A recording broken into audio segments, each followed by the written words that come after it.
자, 오랜만에 욥기 강의 다시 시작합니다. 이번에는 15번째 강의고요. 욥의 마지막 말입니다. 이제 이 마지막 말로 이제 욥의 이야기가 그치고 이제 욥이 답변을 듣는 이야기로 이제 전환됩니다. 우리 첫 번째 설명의 네 번째 줄을 보면요, 이 연설을 마치고 욥의 말이 그쳤다라는 극적인 언급이 나온다. 그래서 욥의 마지막 말, 이 마지막 말이 굉장히 중요하잖아요. 그러니까 사람들 유언, 내가 마지막으로 말한다, 꼭 남기고 싶은 아주 중요한 그 말을 마지막으로 하는데, 욥이 어떠한 내용으로 자기 변론을 하는지 한번 좀 봅시다. 그런데 이 욥의 말을 들어보면 마치 독선적인 바리새인처럼 보인다, 이렇게 좀 말하죠. 그러나 욥을 독선적인 바리새인으로 보면 어떻게 되는 겁니까? 친구들의 말이 맞는 것이죠. 그런데 하나님은 친구들을 정죄했습니다. 그래서 이 욥의 말이 표면적으로 볼 때에는 독선적인 바리새인처럼 보이지만 우리가 좀 해석을 해야 되는 그런 부분이 있고요.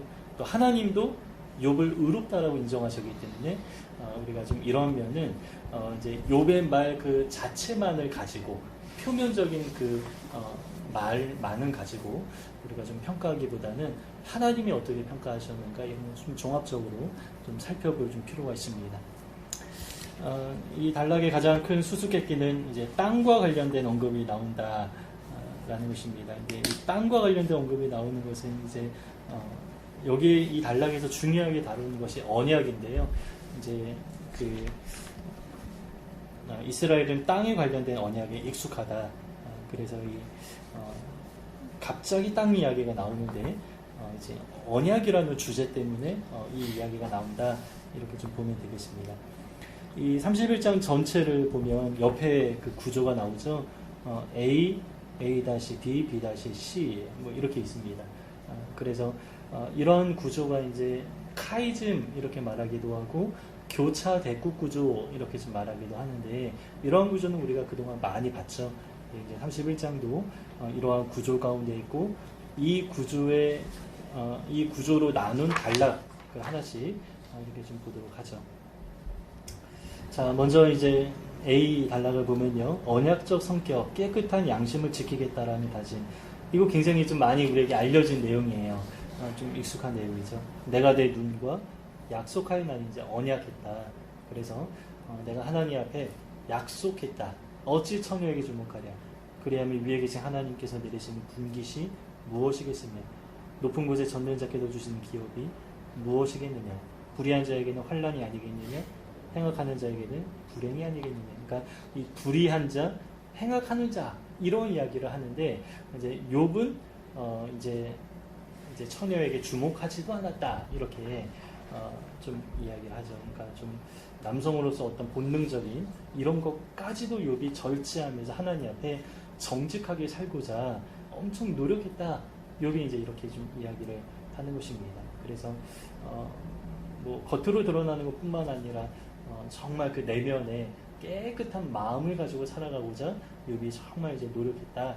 이렇게 이제 주장하는 것이죠. 자, 비단락을 봅시다. 언약 지키기, 신실한 마음으로. 여기에 이제 우리가 그 마태복음 강의 설교할 때 길 이야기 좀 많이 있었죠. 제자도. 제자도가 뭐죠? 도는 사실 이치, 도를 아십니까? 라고 할 때 어떤 이치, 뭐 이제 어느 철학적인 뭐 신념이나 뭐 종교적인 어떤 진리, 이런 걸 도, 이렇게 말하는데, 같은 한자어가 어떻게 사용되죠? 길이다.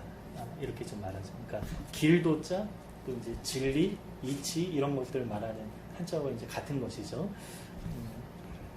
그래서 이제 지난주 설교할 때도 예적 길이라는 단어를 사용했죠. 열조들이 걸어간 길, 조상들의 길로 돌아오는 것이 이제 개혁이다, 뭐 이런 이야기를 했는데, 여기에도 이제 길 이미지가 굉장히 많이 나옵니다. 길, 걸음, 동행, 발, 이런 단어들이 계속 나오는데요. 이제 A 단락에서는 내가 양심을 깨끗하게 지켰다. B 단락에서는 겉으로 드러나는 행위가 정직했다, 이렇게 좀 말하는 것이죠. 그가 내 길을 살피지 아니하시느냐. 내 걸음을 세지 아니하시느냐. 하나님이 다 보고 계신다. 만일 내가 허위와 함께 동행하고 내 발이 소금수에 빨랐다면, 그러니까 내 발이 유혹에 빨리 넘어갔다면 하나님께서 나를 공평한 저울에 달아보시고 그가 나의 온전함을 아시기를 바라노라. 그래서 하나님 앞에서 내가 정직하게 좀 행했다, 이렇게 좀 말했는데, 이제 길 이야기와 함께 이제 저울 이야기를 또 아시죠? 하나님이 모든 행위를 달아보신다. 한나의 기도에 그 이야기가 나오죠, 많이 맞죠? 하나님께도 공평한 저울에 달아본다. 하나님은 정직하신다. 공평한 저울에 달아본다. 그런 이야기가 한나의 기도에 나오는 것 같아요. 제 기억으로는 그래요. 그래서 여기도 이제 같은 이야기가 나오죠. 이제 고대 사람들이 다 이런 식의 표현에 좀 많이 익숙했던 것으로 그렇게 좀 보입니다. 그 밑에 보면 런던 그 대형박물관의 이집트관에 사자에서 한자로 보니까 죽은 자의 책이라는 것이죠. 여기 이제 깃을 추로 삼아서 죽은 자의 심장을 달아보는, 이제 그 사람이 됨됨이와 그 사람의 무게가 어떠한지 이런 것들을 이제 달아본다. 그래서 하나님도 이제 우리의 어떤 행위의 무게를 달아보시는 분이다. 행한 대로 갚으시는 분이다. 이런 표현들이 성경에 많이 나오는데, 욥은 그 하나님을 알고 있습니다. 그리고 그 하나님 앞에서 정말 정직하게 살아왔다. 이렇게 마음 이야기했고요, 행위 이야기, 길 이야기를 이렇게 했습니다. 그리고 중심에 굉장히 긴 이야기 다음 페이지에 보면 나오는데 62페이지입니다. 이 내용 때문에 욥이 이제 바리새인과 같다, 뭐 이런 식으로 이제 이게 보는 사람들이 있어요. 그런데 만약에 이 내용만 따로 이렇게 있다면 어쩌면 욥이 뭐 어떤 행위만 이렇게 좀 지키려는 바리새인의 모습이 아닌가, 이렇게 볼 수도 있을 겁니다. 그런데 A 단락에서는 욥의 마음가짐에 대해서 이야기를 했죠. 선한 양심을 가지고 깨끗한 마음을 가지고 이러한 행위들이 나타났다라고 말했기 때문에 이 바리새인의 어떤 그것과 좀 다르다, 이렇게 좀 봐야 됩니다. 마태복음에서 그 예수님이 이제 바리새인들이 정작 율법을 지키지 않는다, 이렇게 말했어요. 그런데 실제로 바리새인들은 율법을 지키던 사람이었죠. 그러니까 지키던 사람이었어요. 오히려 정말 세세하게 하나님 말씀하신 한 율법당 39개 그 세부 규정을 달아가지고 아주 세세하게 지키고 그것을 자랑스럽게 여기던 그런 사람들임에도 예수님은 너희는 율법을 지키지 않았다, 이렇게 좀 말했는데, 그 예수님의 의미가 뭐죠? 행위에 대해서 말하는 것이 아니죠. 이제 그 율법의 의도, 이웃 사랑과 하나님 사랑인데 이 두 가지가 없었다. 마음은 없었고 겉으로만 그렇게 했다. 그런데 이제 욥은 그 바리새인과 좀 다른 것이죠. 마음으로부터 나오는 길과 행위, 이런 것들이 좀 많이 나오는데, 이 단락에서는 굉장히 많은 이야기가 막 조목조목 이렇게 좀 나옵니다. 이 단락을 보기 전에 먼저 밑에 두 번째 설명을 좀 보면요.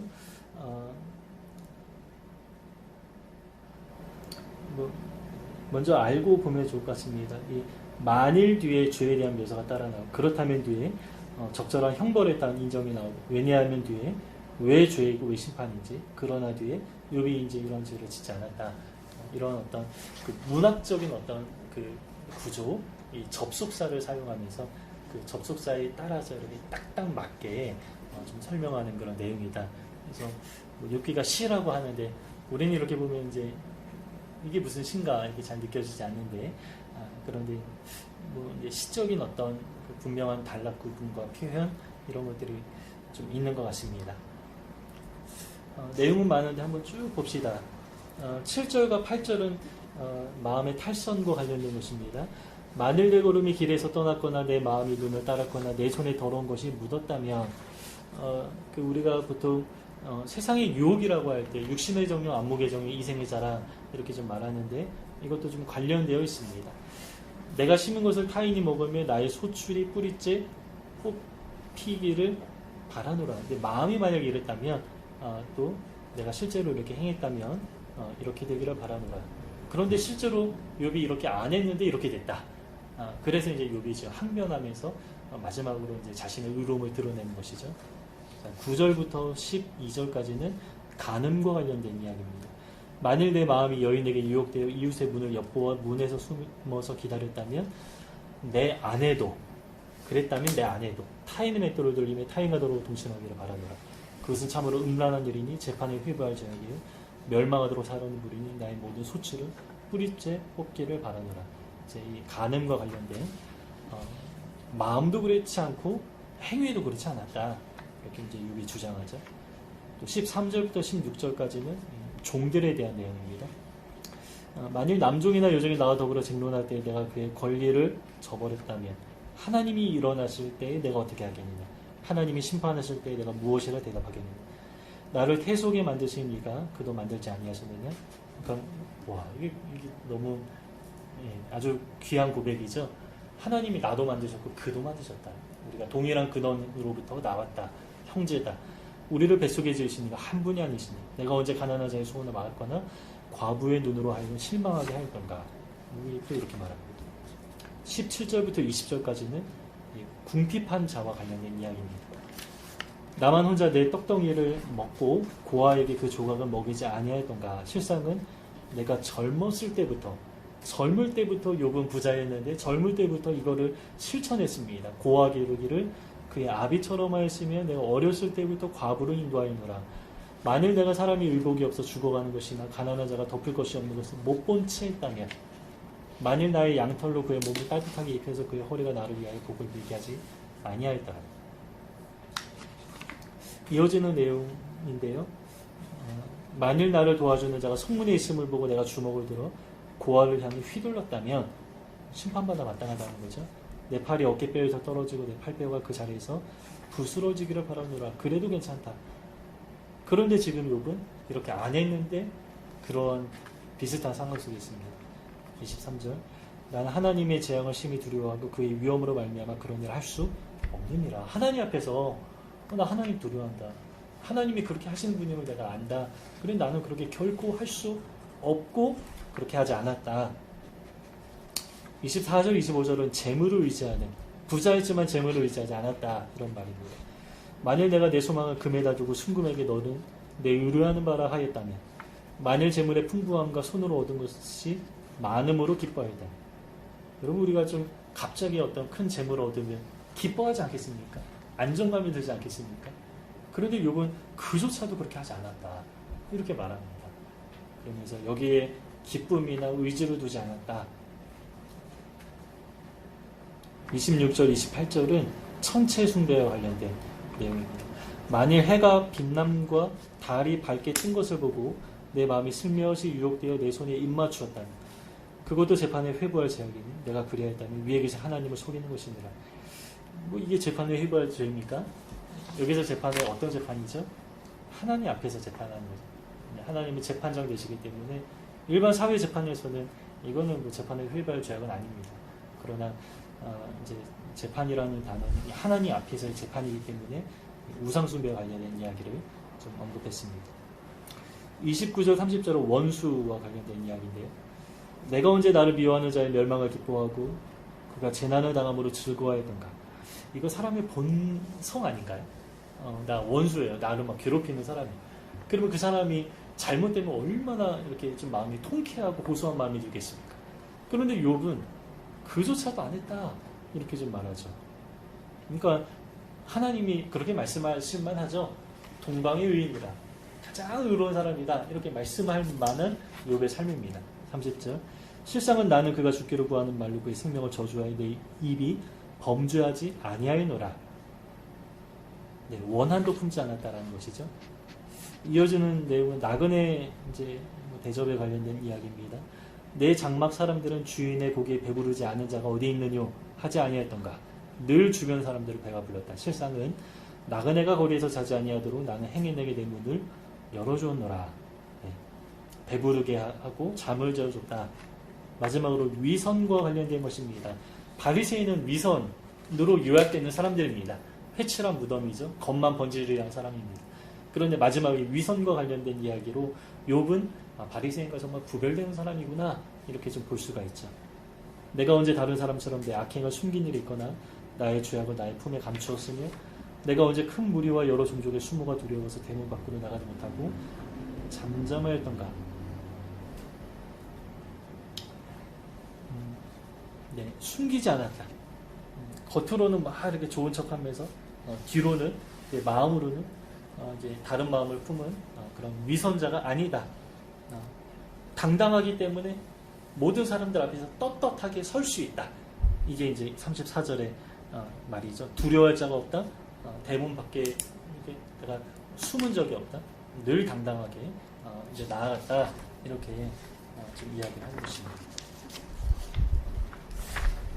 자, 이제 B다시를 봅시다. 거듭된 도전이라고 합니다. 누구든지 나의 변명을 들어다오. 나의 서명이 여기 있습니다. 자, 이 서명은 문서를 다 쓰고 가장 마지막에 쓰는 것이죠. 서명. 이제 그래서 저는 이제 글을 쓸 때 제목 쓰고 제 이름을 먼저 쓰거든요. 그런데 이게 좀 다른 것 같아요. 어느 분은 이제 글을 다 쓰고 날짜와 자기 이름 이렇게 좀 쓰는 분이 있더라고요. 근데 이제 그게 좀 맞는 것 같다 뭐 그런 생각도 좀 들고 그래요. 어쨌든 여기서 말하는 서명은 문서의 마지막에 이제 기록하는 그 서명을 말하는 것입니다. 이 서명이라는 그 히브리어 단어 그 밑에 세 번째 줄에 보면 여기 그 자음이 가장 히브리어 자음 중에 가장 마지막 자음입니다.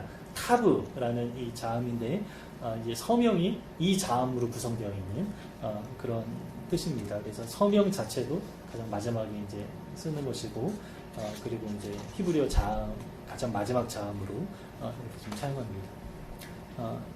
나의 서명이 여기 있으니 전능자가 내게 대답하시기 바랍니다. 여기에 좀 한 가지 접속사를 우리가 넣는다면 나의 서명이 여기 있으니 이제 전능자가 내게 대답하기를 바라노라.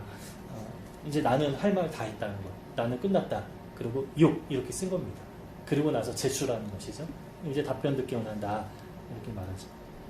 나를 고발하는 자가 있다면 그에게 고소장을 쓰게 하라. 내가 그것을 어깨에 매기도 하고 왕관처럼 머리에 쓰기도 하리라.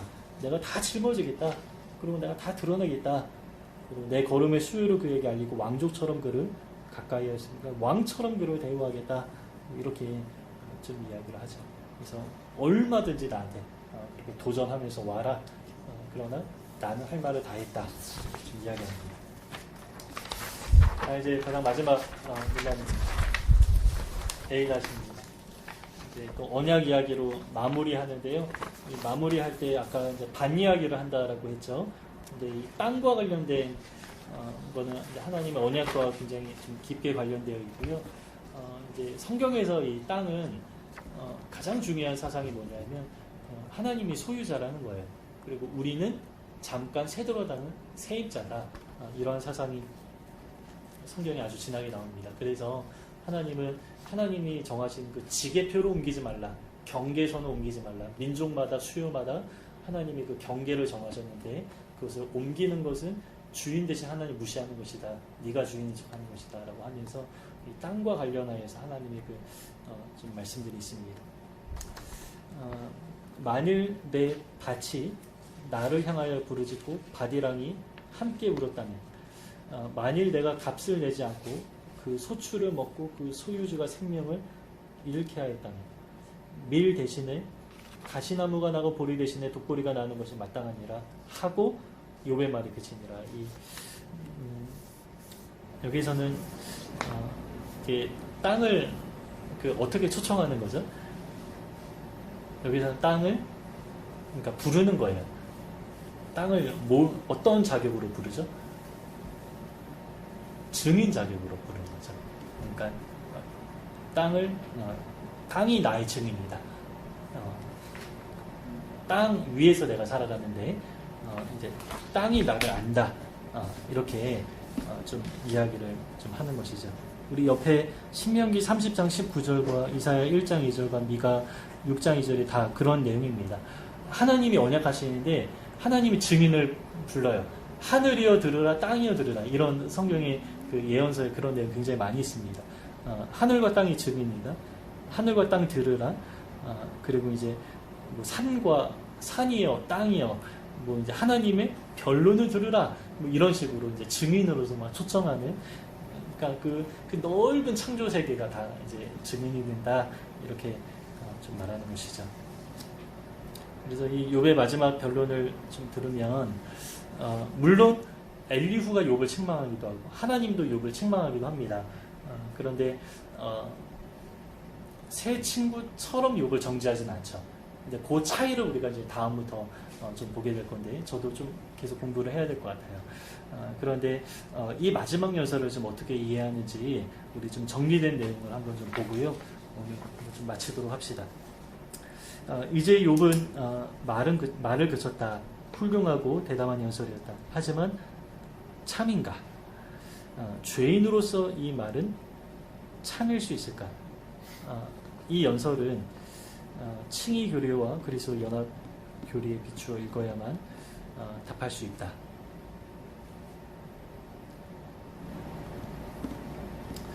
이거 좀 어려운 내용인데 이거 한번 좀 지나가 봅시다. 칭의 교리, 이 연합 교리, 그러니까 법정적으로 내가 예수 그리스도 안에서 의롭게 되었다. 그리고 예수 그리스도 관계 속에서 내가 이제 의로운 사람이 되었다. 이게 이제 신약 시대에 이제 밝히 드러난 그런 아주 핵심적인 그런 교리인데, 구약에도 이제 묻어나는데 욥의 말 가운데 그런 말이 묻어난다 이런 식으로 종합적으로 이렇게 좀 이해를 하는 거예요. 그런데 좀 제가 이해하는 데는 조금 어려움이 좀 있는데 한번 우선 좀 넘어가 봅시다. 욥은 자기 삶을 성취하실 분을 예표한다. 완전히 순종하고 예배하며 하나님과 이웃을 사랑하는 분이 오실 것이다. 그분의 완전한 순종을 통한 욥의 무죄가 성취될 것이다. 그러나 욥이 역사적 인물로서 위의 기대를 가질 수 있을까? 자, 이게 무슨 말이냐면 역사적인 인물이라는 것은 이제 흠이 있는 연약한 사람으로서 죄인으로서 이 말이에요. 그러니까 욥이 물론 이제 욥이 예수 그리스도 안에서 의로운 사람이 되는 것이죠. 그건 맞아요. 예수 안에서 의로운 사람, 하나님이 인정하는 사람, 구원받는 사람이 되는 게 맞습니다. 그런데 욥이 죄인으로서 어떤 이런 기대를 가질 수 있을까? 하나님은 욥을 진지하게 대하시며 충실한 언약의 종이라고 확증하신다. 그러나 어떻게 죄인이 바리새인의 위선이라는 비난을 받지 않으면서 이러한 무죄를 주장할 수 있을까? 그러니까 어떤 그 이제 신약 시대에 밝히 드러나 그거 제하고 그냥 욥 그 자신의 모습만으로 정말 이게 의인이다 이렇게 좀 주장하거나 인정받을 수 있을까? 이렇게 좀 말하는 겁니다. 다윗도 그렇다. 간음하고 살해는 그였지만 그는 자주 시편에서 무죄를 주장한다. 시편 17편이 두드러진데 특정 문제뿐만 아니라 깊고 넓게 무죄를 주장한다. 이 문제는 로마서 4장에 답한다. 이란 것 없이 하나님으로부터 의로 여기심을 받는 사람이 되었다. 믿음으로 의롭게 되는 모든 자도 마찬가지고 욥도 여기에 포함된다. 뭐 이제 신약의 빛 안에서 이제 욥기를 봐야 된다. 뭐 이런 관점인 것 같습니다. 욥은 전능자를 신뢰함으로써, 그러니까 믿음으로써 의롭다 인정을 받는 사람이 되었다. 칭의는 삶을 바꾸는 결과를 낳는다. 그래서 욥은 선한 양심을 따라 살아간다. 희생 제사도 된다. 그가 주장하는 무죄는 예수 그리스도의 완전한 순종을 통해 전적인 은혜로 나타나는 것이며 성령의 선행 사역으로서, 그러니까 선한 사역이라는 말이 아니라 성령께서 이제 구약 시대 먼저 활동한 사역으로서 욥의 삶 가운데 나타났다. 실제 그의 삶에 작동하기 시작하는 무죄다. 그러나 곧 질책을 받는데 엘리후, 그리고 하나님으로부터 두 차례 이야기를 됩니다. 31장은 이게 긍정적인 묘사 중 아주 뛰어난 부분이지만 이게 끝은 아닙니다. 우리 약간 한 10분 정도 이 내용 가지고 한번 토의를 해볼까요? 좀 복잡하죠? 그러니까 이 크리스토퍼 애쉬가 그러니까 좀 두루뭉술하게 좀 모호하게 막 이것저것 이렇게 저는 이제 문장 안에서 그 문장 가지고만 논리적이고 이런 것들을 좀 좋아하는 그런 성향이 있는데, 근데 크리스토퍼 애쉬는 조금 이렇게 약간 떠서 이거를 종합적으로 막 녹여내고 막 이렇게 막 신약과 이렇게 성경의 전체 틀 안에서 이렇게 좀 설명하는 그런 성향이 있더라고요. 그러니까 그래서 이제 저희 성향하고 좀 잘 안 맞고 좀 이렇게 좀 두루뭉술하게 막 이렇게 설명하는데 직접적으로 이 본문과 어떤 관련이 있는가 이게 제가 좀 잘 와닿지 않는 그런 부분이 좀 있긴 있었습니다. 그런데 이제 어떤 의미냐 하면 이 욥기를 해석을 할 때는 예수 그리스도와 관련해서 해석을 해야 된다는 거예요. 그러니까 우리가 다른 구약은 다 마찬가지거든요. 그러니까 신약의 빛 아래서 해석을 해야 되는 것이죠. 그래서 신약 신약과 상관없이 구약을 해석할 때 좀 문제가 많이 생겨요. 뭐 예를 들면 번영신학 이런 것도 신약과 관련 없이 구약의 그 구절 문자를 가지고 해석하면 번영신학이 충분히 나올 수가 있습니다. 그런데 우리가 신약의 빛 아래에서 구약을 보기 때문에 이거는 그런 의미가 아니다. 이거는 예수 그리스도를 통해 오게 된 하나님 나라의 그 풍성함을 상징하는 것이지 어떤 물질을 말하는 것이 아니다. 이렇게 신약의 빛 아래에서 해석을 하는 것이죠. 그래서 이 욥기도 이 복음으로 예수 그리스도를 믿음으로 의롭게 되는 그 이제 그 구속의 그 사건, 예수님의 십자가 사건을 통해서 이제 욥을 볼 때 욥이 이제 그 역사적인 인물로서 욥은 죄인이지만 의롭게 될 수 있다. 그리고 욥이 하나님을 신뢰하는 그 믿음과 그 마음 때문에 자신의 의로움을 주장하시고 하나님도 그를 의롭다 하셨다. 이렇게 좀 해석을 하는 거예요. 어느 정도 좀 이해가 되는지 모르겠어요. 그리고 성령님도 우리가 신약시대에 성령님이 모든 사람에게 부어주셨죠. 믿는 모든 사람에게. 그러나 이제 욥기는 구약시대의 사람이지만 선행사역으로서 욥의 삶 가운데 성령께서 또 일하시면서 또 이런 진리를 좀 깨닫게 하면서 욥이 그러한 주장을 하면서 하나님 앞에 부르짖는 과정 중에 하나님을 알아가기도 하고 명확하게 하나님에 대한 오해가 풀리기도 하고 이러한 주장도 할 수 있어요. 뭐 이런 식으로 좀 이제 그렇게 말을 하는 것 같아요. 뭐 어떻게 생각하나요? 전도사님 한번 좀 의견 좀. 너무 어려워서 어렵죠. 제가 읽을 수 있으면 어렵죠. 제가 그냥 이런 내용이구나.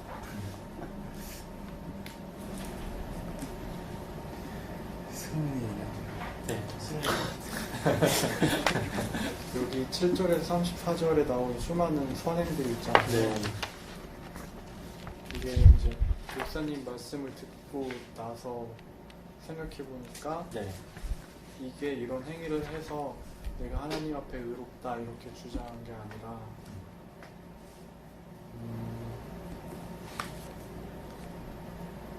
예수님 사건에서 해석해 봤을 때 우리도 구원받은 은혜에 감사해서 선하게 살아가잖아요. 예. 거기서 나오는 선행들이 어떤 걸로 생각이 돼요. 목사님이 해석해 주신 거를 토대로 생각해 봤을 때. 그래서 욥이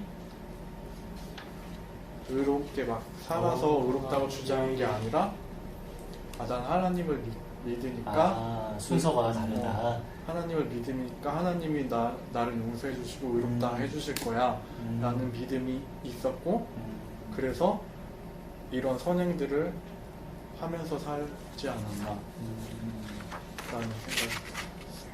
그러면 진짜 성도네요. 성도가 살아가는 그 모습이 딱 욥의 삶에 나타나는 거네요. 그러니까 목사님이 해석해 준 거를 토대로 생각하니까 그런 생각이 들었어요.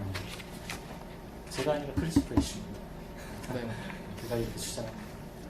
그러면은 말이 될 것 같아요.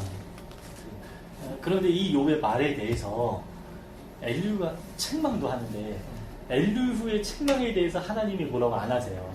그러니까 엘리후의 책망이 맞다는 거예요. 그러면 욥의 어떤 말은 틀렸고 어떤 말은 맞는지 이제 앞으로 우리가 보게 될 겁니다. 그러면 조금 더 명확해지겠어요. 그리고 하나님도 욥에 대해서 말씀하시는데 또 이제 좀 어떤 의도로 어떻게 말씀하시는지. 그래서 우리가 하나님의 말씀은 사실은 이제 하나님의 주권에 관한 이야기고 좀 쉬워요. 그래서 내 앞에 서봐라. 내가 이런 것도 다 만들었고 너는 이거 할 수 있냐 이거 할 수 있냐 나는 창조자고 너는 피조물이다 이런 식으로 말씀하시는데 그건 조금 쉬워요. 그런데 이제 엘리후의 말을 우리가 좀 분별할 때 욥의 친구들이 정죄한 말은 다 틀렸습니다. 그런데 엘리후가 욥에게 책망한 말은 맞습니다. 이거를 좀 어떻게 구별할 수 있는지. 그래서 이거를 좀 다음 주부터 그거 조금씩 좀 정리해 나가면 좀 될 것 같네요. 우선은 우리가 어쨌든 이 강의하는 그 책을 따라가는 거기 때문에 한번 쭉 따라가 봅시다. 근데 이만한 통찰력은 없습니다. 그래서 가장 좀 욥기 관련된 저는 정말 가장 좋은 책인 것 같습니다.